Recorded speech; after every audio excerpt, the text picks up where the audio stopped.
Rising. So, another blackout video. I wanted to talk about people who are bound by bitterness, toxic people who are bound by bitterness.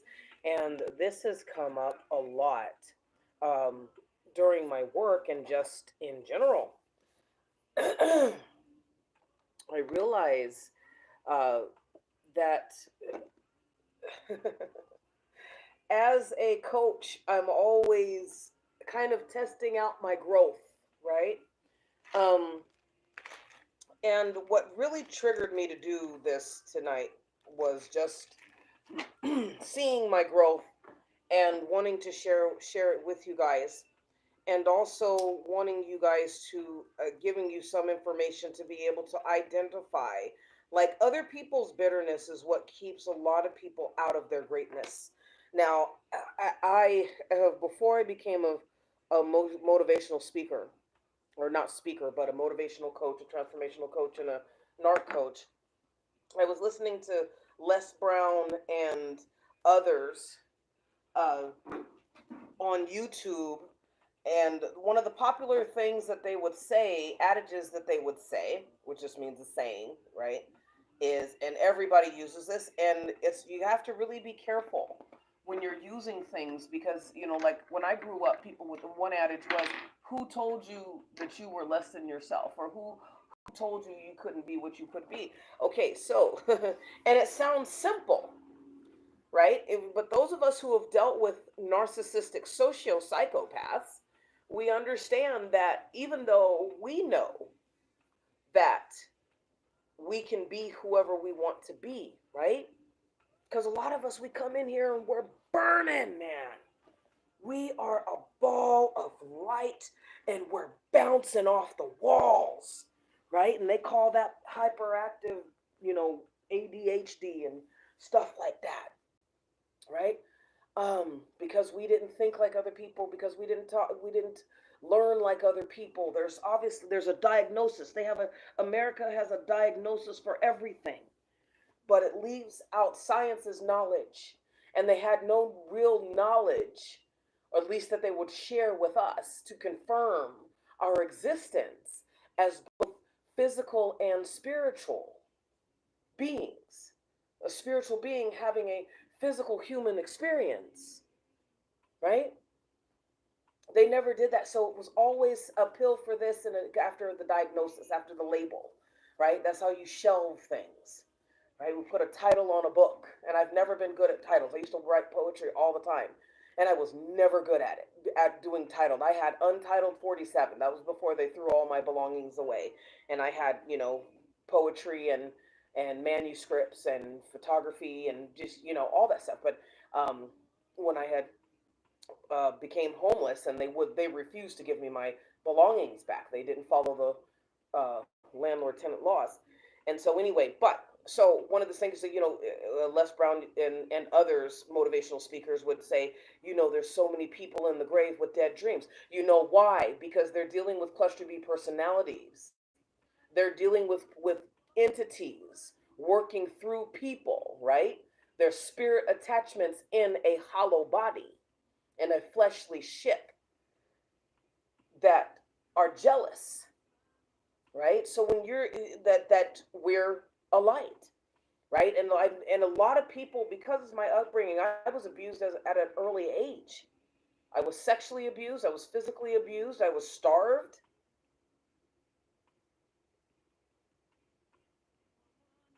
And the what they couldn't label me. They would ask me questions when I was a kid, to try and get a diagnosis, right? To try and create a profile on me.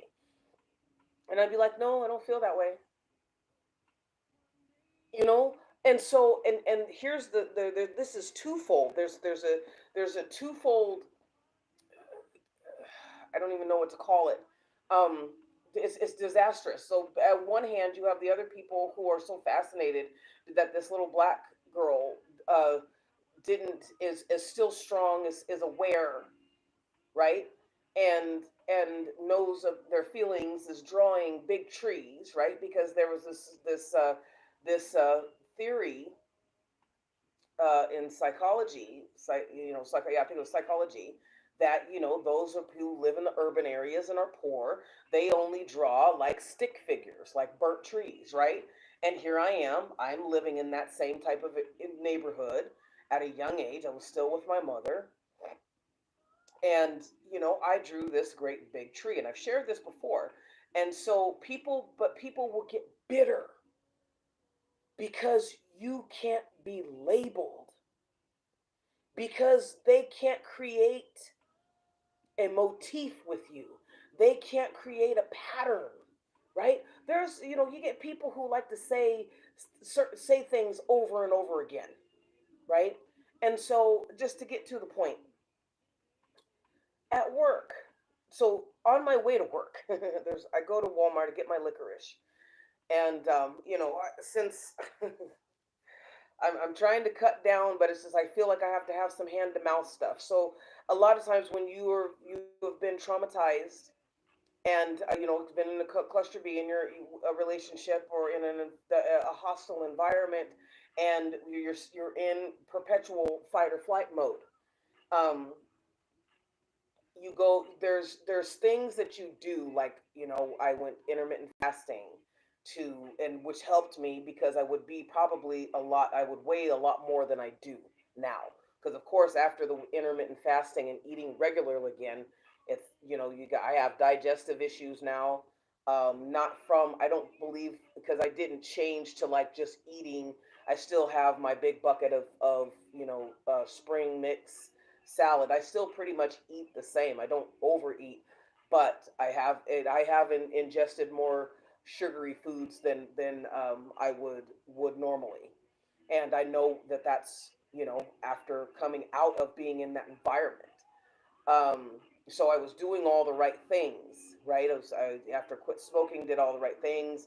But anyway, so long story short, I won't keep that going, but I'm just getting off work too.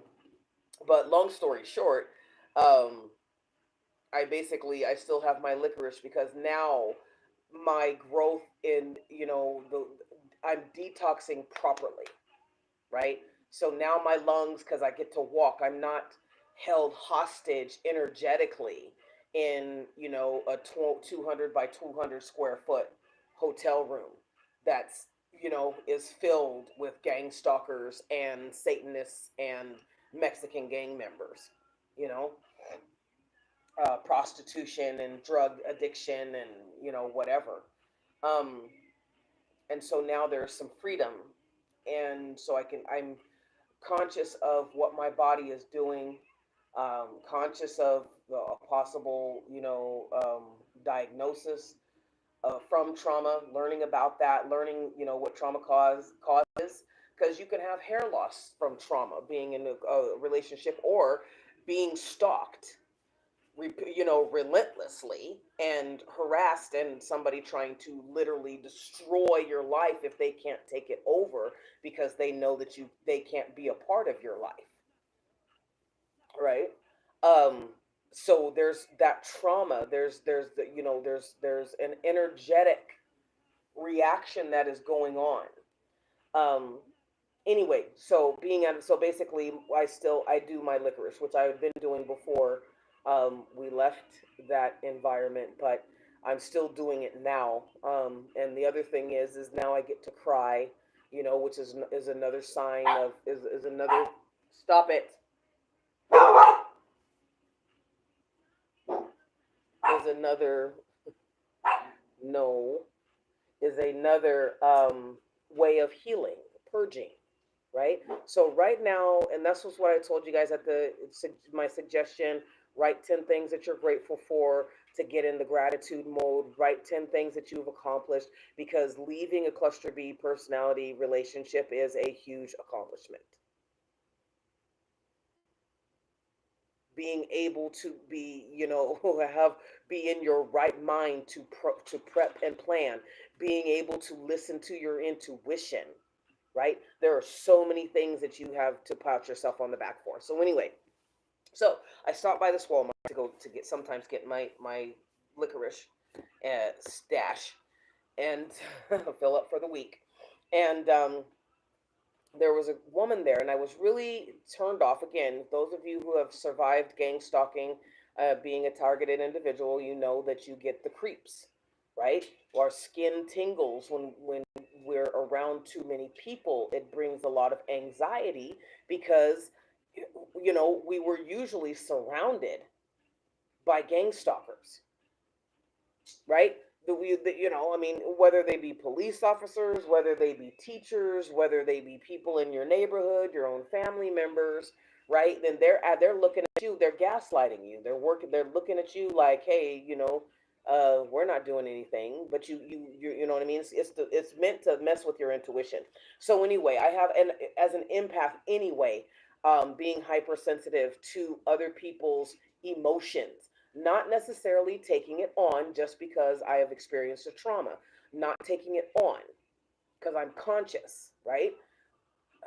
Uh, but being aware of it and being overwhelmed because now my body, my mind, my spirit have gone into healing mode, complete healing mode, not just, right? So I was really frustrated and irritated because I am in an environment that where Mexican culture dominates, and they have this way of just anywhere that they are. I found this to be true. It doesn't matter if it's right in the middle of the street; they will literally stop, block traffic, block the aisle, block the cash register.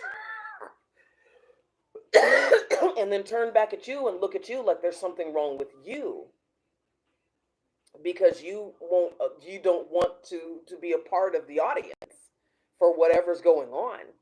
And so I still get frustrated. I've learned to calm down because I know that it's a trigger for me because of the gang stalking, right? The tactics that the gang stalkers have used. um so go in there, but there's a lady. So basically I was feeling this way and I was irritated, and I was starting to become vocal. That's when I know that I've uh i'm I'm tapped out, is when I start to become vocal, is when I start talking out loud about what is irritating me to the people who are irritating me, and giving zero f's about the consequences. All I want to do is get out, right? And it was very busy, and I was trying to keep myself together.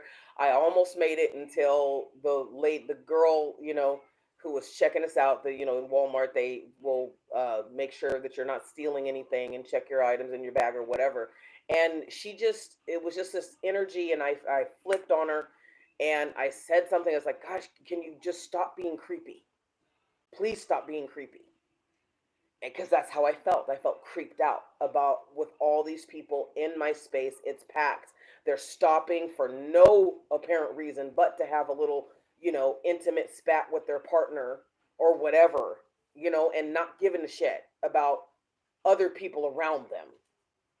And I'm feeling disrespected. I'm feeling scared. I'm feeling claustrophobic. And so that was it. So I did try, and later on, weeks later or whatever, try and do small talk, try and apologize to her, try and tell her, you got beautiful eyes, whatever. And she was not hearing it. So she was holding on to that bitterness. Mercury retrograde happened, and it brought another situation back the same way. And I realized that I reacted the same way, which, slap on the hand, that's, not cool. But I did recognize that it was a repeat something, because sometimes, a lot of times when Mercury retrograde comes, and if you guys have listened to my earlier podcast discussions, for me, when I was out on the streets and I was intermittent fasting, and I was, journaling, whatever, really, that was the closest that I'd ever been to God and the Most High and my spiritual team. And I absolutely loved it because I was getting downloads and breakdowns of the science, right? The metaphysical, how energy works, how the planets work. So as above, so below means how the planets act is how we act, right? We are made of the same matter. So anyway, um, so Mercury retrograde brought that back in, and that same situation. And that's when I started thinking, it's like, oh gosh, this bitterness, she's still bitter. I can't, I was, and because she when I told her how pretty her eyes were, she's right. And so here again, so basically what she had done which is what Mercury brought back again. What she had done is the girls, because in their culture, when the women are mad, they're mad, and they will do witchcraft on you, and they will be bitter towards you, and they will slander you. And it's like, I think it's the same with the men too, because they're, I don't want to say too much about it, but so anyway, she was really being bitter, and so they weren't signing my card, and they were doing my receipt to check it off, and they, and I was like, well, it's like, why does it make sense to you guys, that if you don't do this, then you're not doing your job. If you still want to get paid for not doing your job, that's on you. But from now on, and I thought about this, from now on, I'm not gonna, no. So that was the first thing. This young girl was holding on to her bitterness of what I had previously said. At first, I could understand it, and I was trying to make it right, to trying to open her up to not a conversation, but just you know, um, a way for me to say, I'm sorry. Hold on a minute, because there's people who are acting up outside. Probably what you guys have had to deal with all day today, huh?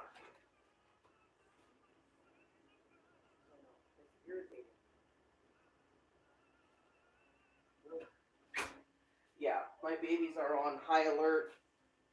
The energy has kind of changed. I don't know if anybody's noticed it. But so anyway, that was one situation, and that kind of is like, okay, I've done all that I can. She's refusing because she wants to drain me, to make me feel horrible about myself because I said that to her. Even though, I mean, I had given her a compliment, telling because she does have beautiful eyes, right? And she was like, oh, it's too late now. Okay, well, fine. But when you use your job, and she's not even in a position of power, when you use your job to try and get revenge on somebody, like, or to make them feel isolated or whatever, to make you, to pardon me, to make somebody else feel like they made you feel, and this has been 2 months ago. So it dawned on me, it's like, I can't do anything for her. And I'm not going to be held hostage every time, she gets bitter every time I go and come around her. She doesn't look at me, which is fine. That's fine. If you want to, and that's what I realized, it's fine.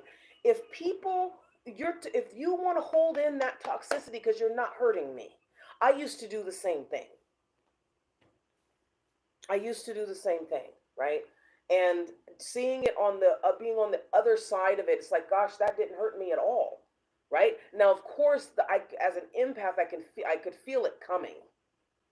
I know the intentions behind not, marking my receipt. Not because you forgot, because how are you going to forget when I'm right there?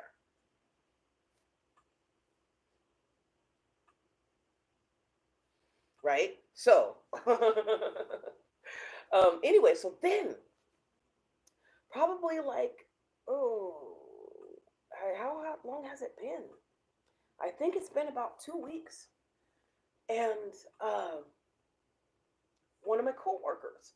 So she would always say, "Oh, are you ready?" Because I'm her relief as dispatch. And 2 o'clock, I get there in whatever. I wasn't feeling it, right? And here's the thing: when we start to heal, when we start to grow, we get settled in ourselves because I don't have to impress anybody else. I pay my bills. I spent literally 15 years fighting to be who Tennille is unapologetically. I had people wanting to kill me because they couldn't date me, because the only thing, they didn't want to date me, they just wanted to have sex with me. That incubus succubus. I had both. And I still have them trying to make me pay. So this is their bitterness for being rejected.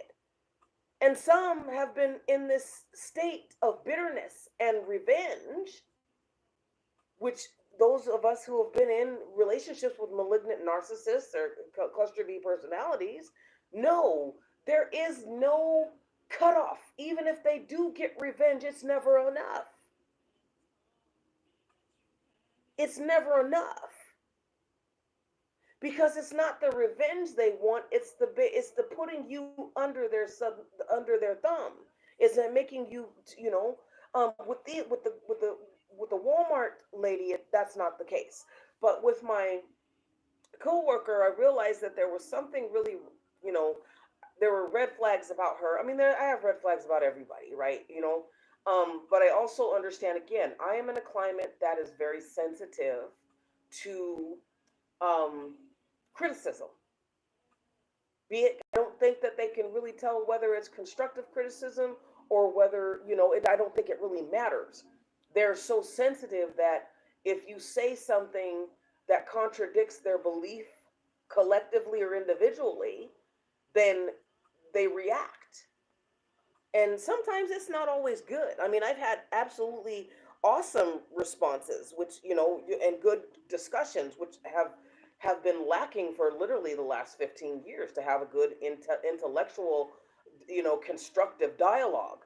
And I have them regularly, and it's really it's beautiful, right? So, but so anyway, again, coworker, when I relieve her, she always wants to have a saying, right? And she says the whole same thing every day. Imagine somebody saying the same tagline, for 5 days a week, every time, every day that you show up. And so she goes, "Are you ready?" And she sat there and waited. And there's a thing about when the energy changes with people like that, where they're so obsessed. It's an obsession. It's very subtle, but I'm going to wait for you to respond because I say something and you have that reaction because that affirms me, right? And instead, I said, it's 2 o'clock and you see that I'm here. And immediately she got upset.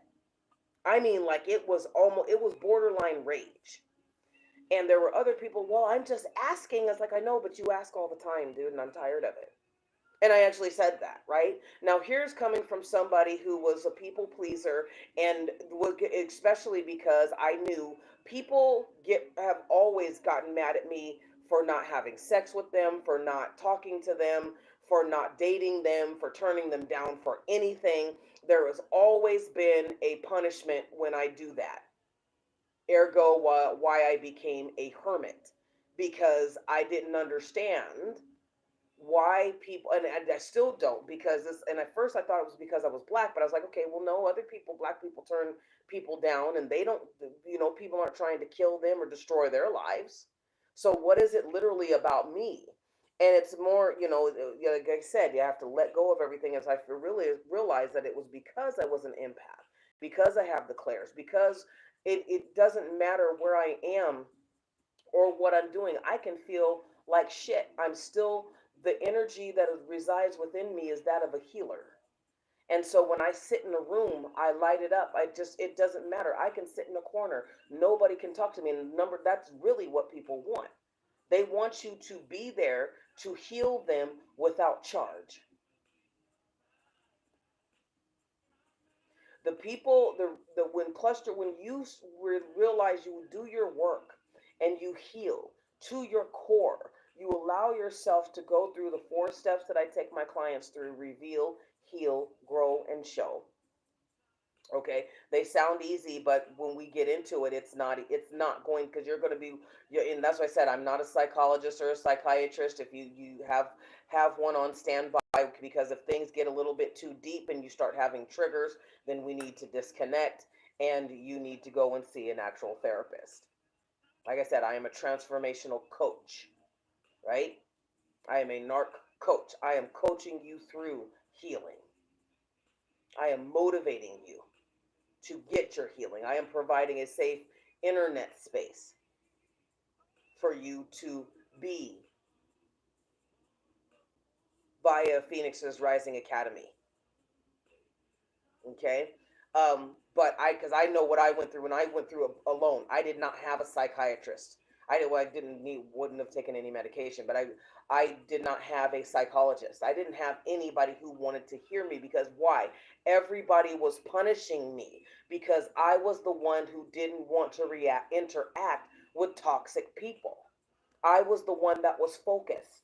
So, because my coworker was so offended because I cut her off and would not allow her to make me a part of her um, motif or whatever, and it's motif is not what I'm looking for, but there's like when you have a play or something, and or like when you watch a TV show and your favorite character, the main character, is always has a saying at the end, right? So that was her. I before we switched shifts, before you relieve me, I'm always going to do this song and dance, and you're going to respond like this, and da da da da. And it's like I got tired. I was like, no, I don't want to be in that, right? And that's okay. That's my right. I don't have to be. But it's that bitterness that people have when you reject them, when you don't want to play a role that you didn't audition for. I didn't audition to be her little, friend, or to be, the popular, because, I guess I'm considered, I don't know what I'm considered, but it made this woman so mad that she started slandering me. It made her so mad that she was trying to take a picture of me, and and that's what really put the red flags when I first got there, was because I noticed and I observe, and I don't say anything, I just file and date. And and what she was doing was she's like, well, we're supposed to observe this, and we're supposed to write this down as dispatch, and she was screen capturing um uh the CCTV feed of other guards and what they were doing, and that they weren't in this position and they weren't there at their post when they were supposed to be at their post. And she was like, well, that's what we're supposed to do. Now, me as dispatch, I'm looking for clients who are acting up, not guards, because there are three or four leads. There's three. Yeah, there's the captain, but we just expect security professionals um, of higher rank that are out there. That's not my job. My job is to make sure to make them aware of anything that the clients are doing, not target them. You see, and so that's what she had been doing, and somebody told her not to. And I realized that she likes to that's what she does. That's what she gets. It fuels her, and she's obsessive about it. Like one of the leads said, well, she looks at it and she's so intense and she's just glued to the CCTV. But it's like, you're glued to the CCTV, but you don't really see anything. Her focus is not of people. Her focus is not of, so I'm supposed to be protecting the client. So anyway, so if your focus is not on the client, the protection of the client, and your focus is instead on your coworkers, your fellow coworkers. She said something to somebody, and in front of one of the coworkers, and I could feel what he was not saying. He did not like her, and he was keeping it inside, but he was fuming. I could feel it. Like if if he could have gotten away with it, he would have hit her. That's how mad he was with her, because he considered her a snitch, you know, and she was hiding behind, well, you're supposed these guys are supposed to be this, and this guys are supposed, well, but I'm not there to do all that, like I said. So I think, anyway, so when I didn't, and I'm not there to step and fetch, I'm not there to play mammy, and the only reason why I bring that up is because I this is, after she was slandering me to a black female lead, um and every day, and then that lady started to ignore me. Now, she was already fickle too, so I mean, this is workplace, dealing with toxic people and cluster B personalities on the job, right? Because this is my first time in 4 years, or just because I was doing graveyard for 4 years. So this is my first time uh, working with other people, and it's been actually really enjoyable. The Most High really blessed me and knew exactly what they were doing when they put me at this site in this at this time and date, and I feel very blessed. And because it's shown me again, like I said, reveal what the issue is, right? Um, Heal it, and then from the healing you grow, right? And from growing you show. So I'm in this mode of showing myself approved, as we used to, in my Christian faith, when I was growing up, we used to said, the preacher would say, you got to show yourself approved, which means that you got to go and read it. You got to go and read and implement it into your life and show that you understand through that implementation of the word, of the precepts, right? So, that's what I find myself doing. But I thought too, it's like, it was a reminder. It's like, look, sometimes people are going to their graves because they tried to put me, the devil tried to kill us, phoenixes, and we're still here. We made it to 2023. It's not that they've let up, we just got stronger. I still have headaches from people giving me the evil eye, from people, it's had somebody turn off my phone. Didn't drop it, didn't do anything. They just wanted me to shut up, and I actually heard it this time. I heard the shut up spell. Right? So that lets me know, it's like, okay, you're heightened and they're still doing what they're doing.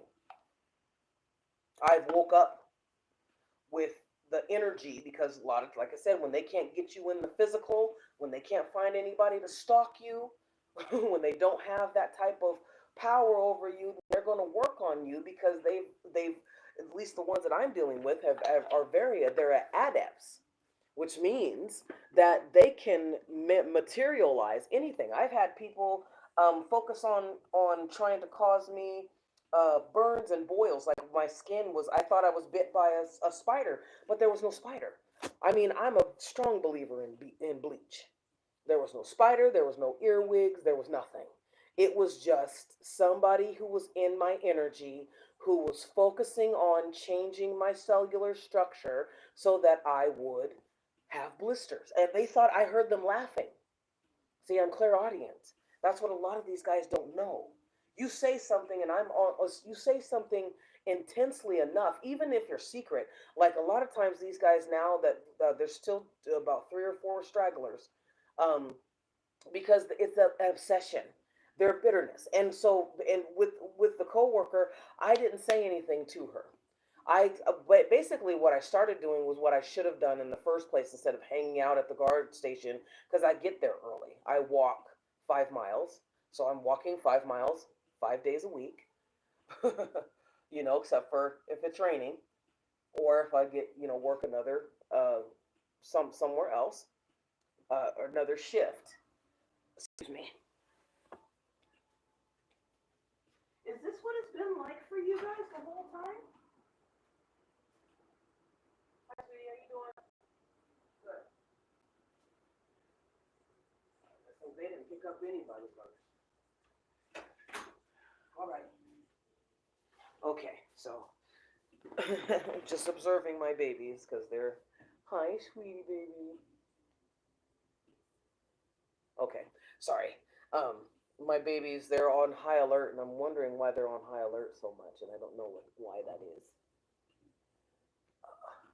So just paying attention. So right now there's that pineapple or the deluge of rain that's supposed to be coming uh, through Northern California and hitting some of Southern California.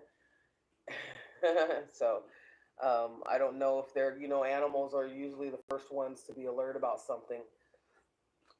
Pardon me. So anyway, um, another way, reason to keep up spiritual practice and to not rely on tarot readers or any. I mean, listen to them, but take it with a grain of salt. Not every reading pertains to you. Not, you know what I mean. Listen to your own intuition. Make sure that you are clearing your chakra, so that way you can have your pipes, your spiritual pipes are clear, and you can hear what you need to hear. Or if you, because like with me, they block my third eye and my crown because that's has been the powerful for me. That's how I receive downloads and whatever.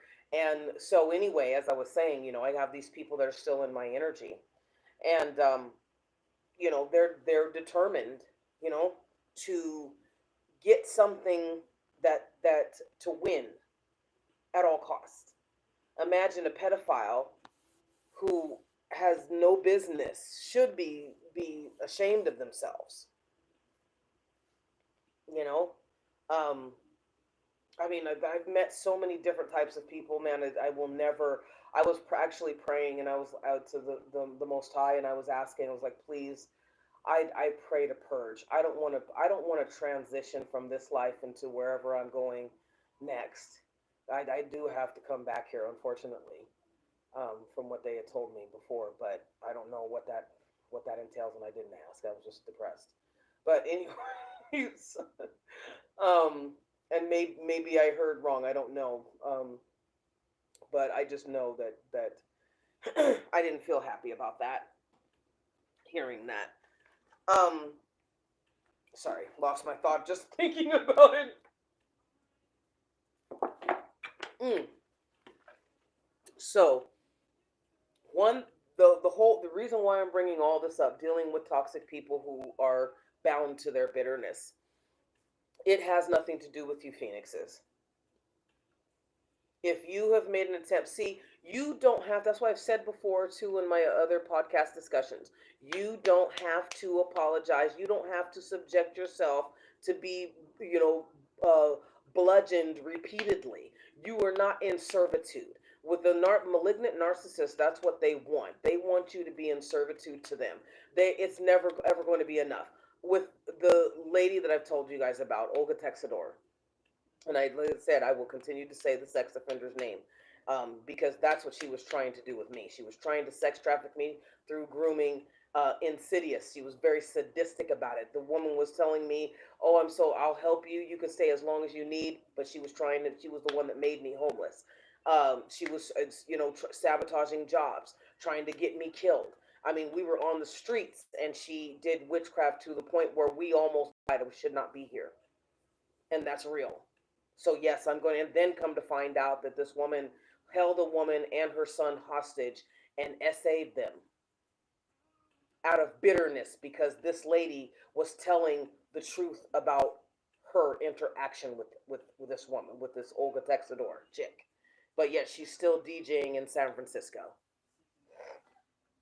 at the lesbian hotspots, right? So I'm always going to say her name. I'm not going to hide. And this is why I want to get you guys to the point where you can tell the truth about what has happened with you. But this is the thing. You don't have to, her bitterness, my coworker's bitterness, and trying to slander me and trying to have me isolated. She would roll her eyes every time I talked. She was creating a hostile environment. She would try and time it so it would look like she was passing me casually, and that was just something that we were doing by accident. And she would try and project negative, evil energy towards me. And I would literally sidestep her, right? Like, I don't want to go through it. I'm in a process of healing. My digestive system, like, every time I can't watch scary. I was watching JoJo's, adventure. I think it's Beautiful Adventure, and this with Stone Ocean, and I was like, oh my god, and I'm like, one of my friends, she was a librarian, and her name was Martina, and she was like, you don't need the, she would, she astral, see, this is healthy astral projection. When you have a busy life, but you still like your friend, and you're astral projecting to protect them or to see what I knew she was there. It wasn't a big deal, because then later she would tell me about it.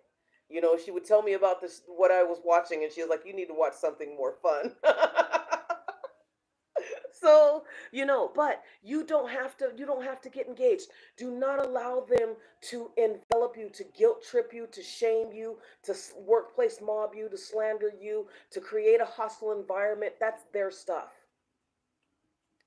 There was even a thing, that somebody taught me, is pray for them for more love, more happiness, more success, more good health, more kindness. And eventually you'll add to that, because what you pray for somebody else for, you receive. Right? And it's because I don't know what anybody wants, but I know that people want to be in good health. I know that people want to be successful. I don't know what your purpose is. I don't know what your destiny is. I don't know what the Most High has in store for you. But so I can pray for you for the basics. I can even pray that there's a clarity that comes to you so that you recognize your purpose and that you're ready in all areas and aspects at every timeline, dimension, and realm. But I can't pray for, for specific things for you because I don't know. I don't know what, I don't know that other person. But in order for, so it's a way to practice disengaging. And that's the most important thing. We have to disengage from people who are toxic people, malignant narcissists who are bound by their bitterness. Because one thing that you will find, it will not be, basically, she got embarrassed. Because I just started, she's been there for a while. How dare you not allow me, because, not allow me to bite off of you. Not allow me to um to hook myself to you, tether myself to you, and siphon your energy. How dare you? That's the same thing with the cluster B personalities, the gang stalkers that I deal with, the witch, the sex offender, the succubus. How dare you? That's their bitterness. It's not, basically, I did a mantra, I sent it, return to sender to the succubus. And so now she's getting high, she's been getting high off of her own supply. So now she's obsessed where she wanted me to be obsessed. So it backfired on her.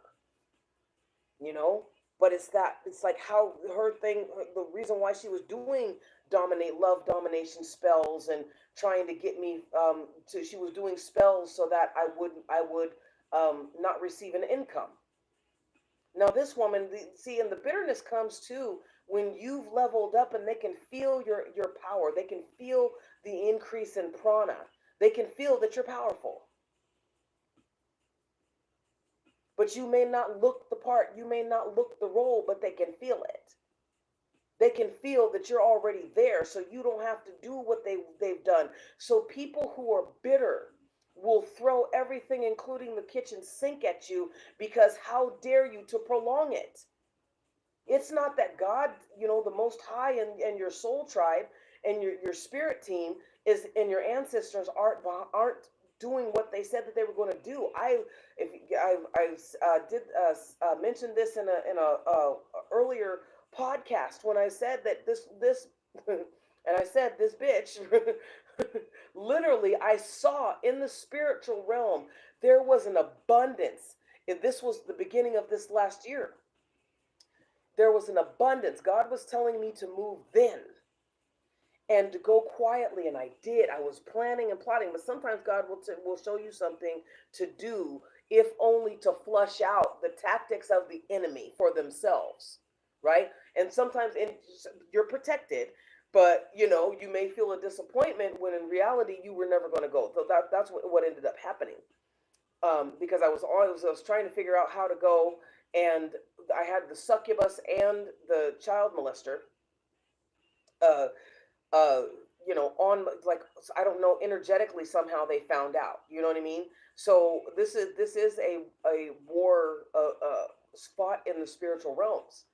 And actually, I was having a talk with a coworker about that. It's like I write about surreal happenings. And so I'm going in between writing scripts and writing little short novelettes or little shorts. Anyway, so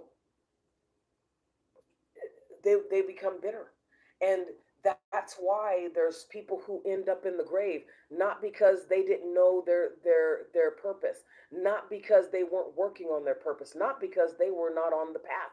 They were on the path and they were doing everything right. Somebody who was bitter and malignant and sociopathic and unrelenting did not want them to receive or have anything without having to share it.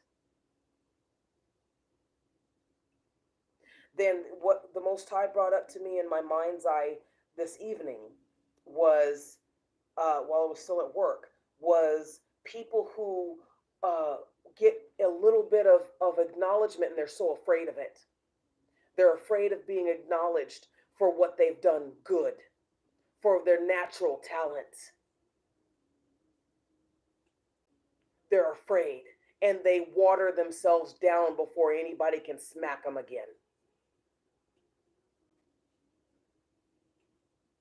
And I have to say that I I've been in that situation. I felt that. Like I was listening to somebody's like, well, don't sabotage. I'm not sabotaging anything. And so for me, this is why I say I don't listen to people, because a lot of times people don't have the vocabulary to really speak to what you've gone through. It's hard enough for people to believe that people can say, oh, it's spiritual warfare. They don't really know what spiritual warfare entails. You've not seen the demons. You've not seen the zombies literally rot from the dead, from them bringing up your dead ancestors to try and hook onto you. They don't see that. They don't see that they don't know that people will project their diseases and disabilities onto you and take your youth when they can tell that you're a healer. People don't understand that when you have that vitality and that flexibility and you're filled with energy because the love and the light of God runs through you, that they will do everything in their power to literally weigh you down. I was walking and all of a sudden I took a few steps and all of a sudden it felt like I had concrete blocks tied to my ankles.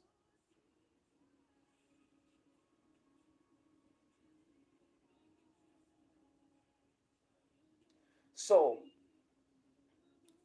I think that's this is what makes me different as a transformational coach and a NARC coach, is that I am not going to say what other people say and give you and tell you and blame you, because I'm actually have gone through it. This woman has been this I have been gang stalked for about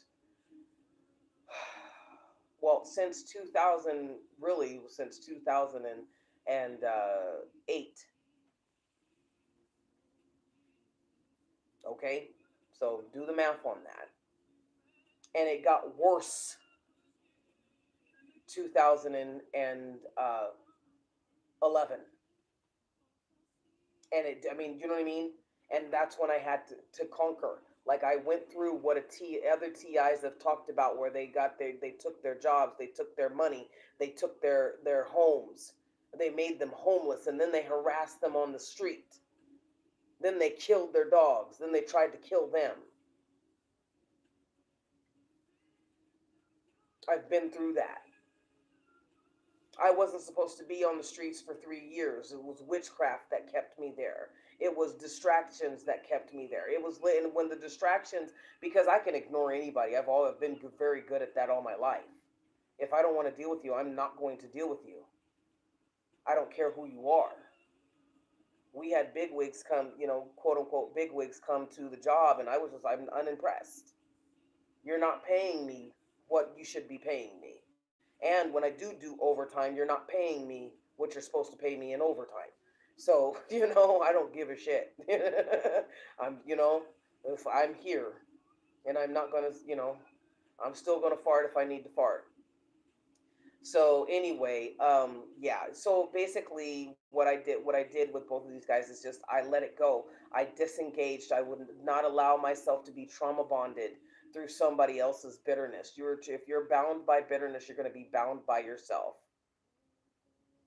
And what would still do with this my coworker to this day is I don't come in through the front. I wait until like it's basically on the dot, and then I go to relieve her. I don't say anything to her. And I notice that she takes her time, right? So this is a problem with this person. This has nothing to do with me. So don't take it personal. Just make sure that pardon me, make sure, Phoenixes, that you have safety nets. By when I come in now, I come in through the back and I go immediately to the break room. You know, I'm not around you. I don't have to sit there, right? Don't put yourself in a situation to where they can energetically attack you without saying anything. Like I heard this woman's thoughts, and it was toxic. It's like I just over that. I mean, over just not wanting to engage in this little song and dance anymore. Like, are you ready? Yes. Do you see me here? I'm just asking. Well, you ask every day. You know the answer by now. It's been a month, you know? And most of the time, us empaths, we give more than we should. You know, we're hoping you'll stop on your own, you know? And she didn't want to, and she's still mad. So to this day, she's still mad, and that's okay. But I am not giving her any reason to, you know, for me to to do anything to me, basically, to jeopardize my job, right? So when we're dealing with people, when we're in the environment of with people who are bound to bitterness because of something that we've done and they've held on to it, we don't have to engage. If an apology is not a sincere apology is not enough, followed by reasonable maybe restitution, because you know the whole goal is to make it right again. Sometimes people will try and abuse and manipulate, exploit the fact that we're now, oh, I've been, you know, you hear people say, oh, I've been waiting to do this, or I've been waiting to say this, I've always wanted to say that line. You know what I mean? Again, people try and live out their fantasies, and sometimes the only thing somebody wants to do is dominate somebody else, right? And for my coworker, you could tell by the way that she is and the comments that I've heard her make that she wants to be a part of the cool kids. You're old enough, and we're not in high school anymore, you know? So that just dealing, you know, make sure that you disengage with people who are bound by their own bitterness. Uh, and you can say an apology and let it go, right? You don't have to apologize to them personally. You can just send it out there into the universe and let the universe, you know, give it, have them receive it. If you don't want to receive it from the universe, there's nothing that, you know. I mean, gosh, if you don't want to receive it from higher authorities, then there's nothing else that we could do, right? So, and again, that's what malignant narcissistic cluster B personalities do, is they will try and bind you to them. That's a trauma bond through their bitterness. You didn't let me feed off of you, right? You looked at somebody else, or you didn't have my dinner ready, or you know, you didn't text me back when I wanted to, or you didn't allow me to whatever, right? There's a litany of things that these guys go through. And one thing I found too is like it's not only is it their bitterness, and you know that we don't have to um, crawl or grovel for before anybody, is also that they're never going to be satiated because it's not their nature. This lady has been carrying it on. I mean, both of these ladies have been carrying this on for over a month. Like, are you kidding me? Like I mean, I could see it if you know, like I was such a big threat. And if I mean, and energetically, probably I am a threat to them. Physically, I'm not, because I'm not going to sabotage how hard I've worked. I have almost died to get to where I'm at now, and there is nobody who is going to take it from me.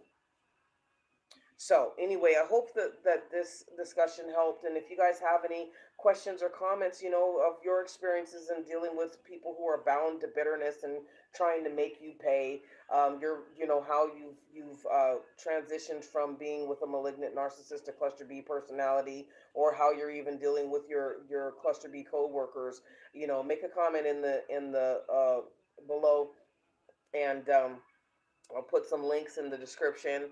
And you know, go follow me on my other social media. Still, goal is to have the 8 week from sealed to healed program running this year. I'm just not sure when, because there's so much chaos going on in the world itself, and may have to hightail it. So you know, anyway, I love you, Phoenixes, and remember, your blessings are in your ashes.